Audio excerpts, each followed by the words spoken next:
For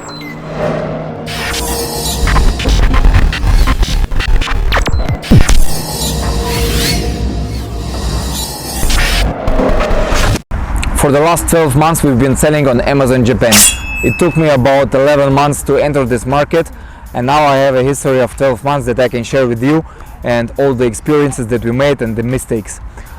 In this video I will share it briefly, the main pros and cons of doing business on Amazon in Japan, not going too deep into details. All the specific details I will share with you in the next episodes. So what is actually the benefit of entering Amazon Japan? So first of all is for sure the diversification, right? So you don't want to get stuck on one market, you want to diversify, yes, and make your business more anti-fragile, yes, and more stable. So this is the main benefit to expand your business. Second point is you can get more customers, yes, more customers that you can't reach in USA. Third thing is you can enter the market which is not really developed right now, where you can be ahead of your competition that you already have in USA or in Germany, and just enter the market at its early stage. And the fourth thing is that most people don't know is that Amazon Japan is actually a really big market. Yes, Amazon Japan itself has about 120 million population and 84% e-commerce penetration. Yes, so I think like almost every person in Japan knows how to buy products in e-commerce or on Amazon. And in 2020, I believe, don't nail me on that, I don't know exactly, 2020 or 21, Amazon became the biggest platform for e-commerce on Amazon and surpassed its main competitor Rakuten, which is the domestical Japanese marketplace. So this was the reason number 4, and the reason number 5 is for sure weak competition from the Japanese sellers and the Chinese sellers that you have there. There are not many European or American sellers. Most of them are Chinese or Japanese, and as you know, most of the times Chinese are not as professional with their listings and don't pay so much attention on details as we do or on the quality of the products. Yes, and what are the cons? Yes, for sure it's not an easy market. Yes, so first of all it's a very difficult language. Yes, the Japanese, they have 3 different alphabets. It's very difficult even visually to understand where there is a keyword, what is a sentence, what is a word. Yes, because for me with my European mindset, it looks like a wall of text or wall of pictures where I don't really know how to work with it without translating like everything. So it takes a long time to get your SEO ready, to get your bullets, your title, your description, but you can get it relatively cheap from Fiverr or from translation agencies like YLT, for example, or I believe you can even use Google Translator for the beginning. This is what we did, and for the beginning it's just fine to get started, to get moving, yes, to not waste time on translations, just pushing forward. Second thing is yes, the currency, obviously. Yes, the exchange rate is quite high right now. It's about 149 yen for $1, and it's steadily increasing, so there is a high inflation, and you need to be prepared for that and keep up with the prices, and the price level will be higher in Japan as it is in Europe or in USA usually. Yes, which could be also a benefit for you if you can get higher margins. The third thing is that the customs in Japan, they are the most strict customs that are out there. Yes, they are like animals in the zoo, in the caves. Yes, and you get into its cave, and you can't get out of it alive. Yes, at least you do what they want and you pay what they want.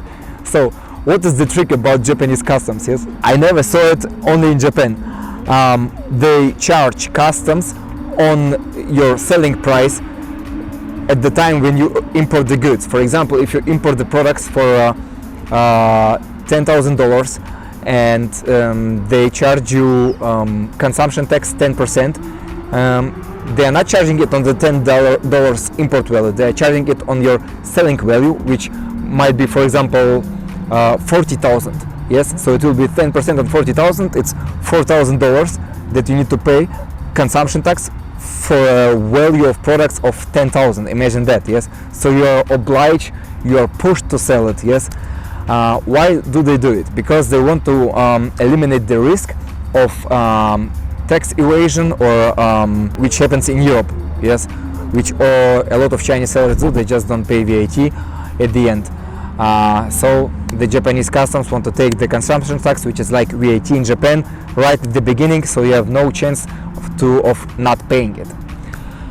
And they are also very strict about what can be imported, what cannot be imported. You can't import it to a foreign company or just to your Amazon account. So you need to have an IOR. It's an importer of record. Yes. So this is the third contra for Amazon Japan.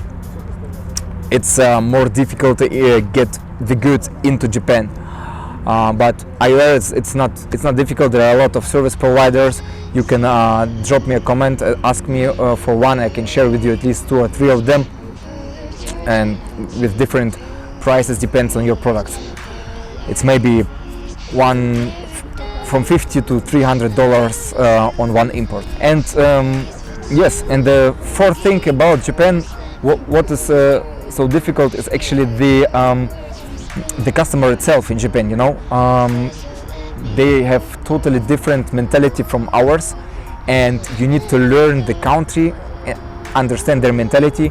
Maybe even if you have big plans for Japan, go to Japan, make a trip, like spend 2 weeks there. You can understand them, and you can understand basic things like how does a good listing look for a Japanese person. It's not the European minimalism that we are used to. It's like the Japanese maximalism, with a lot of signs on every picture, a lot of colors, everything shiny and bright and exploding into your face. And this is the Japan market and the Japan pictures, and this is what people love and want. And the last thing about Japanese customers, they are super quality and service oriented. So you need to over deliver on every product. You need to have 6 stars experience on every product. If something is just right as expected, you are not getting the 5-star reviews, but maybe 4 or 3, and they tell you, okay, it's okay, 3 stars, or it's okay, 4 stars. Super difficult to get 5 stars positive feedback. Yes, so you're obliged to over deliver.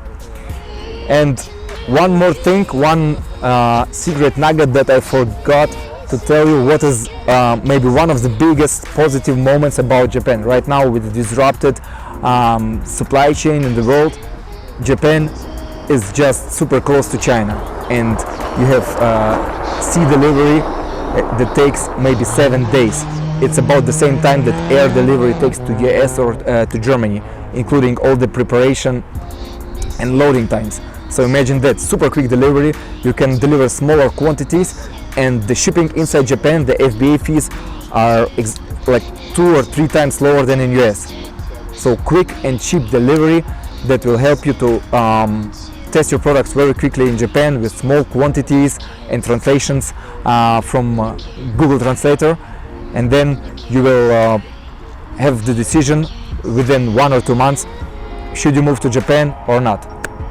Just not waste time. Don't waste time, do it, move forward. Don't be afraid, everything will everything will go alright, and I'm sure this will be profitable for you. Thank you for watching, and see you next time. Bye bye.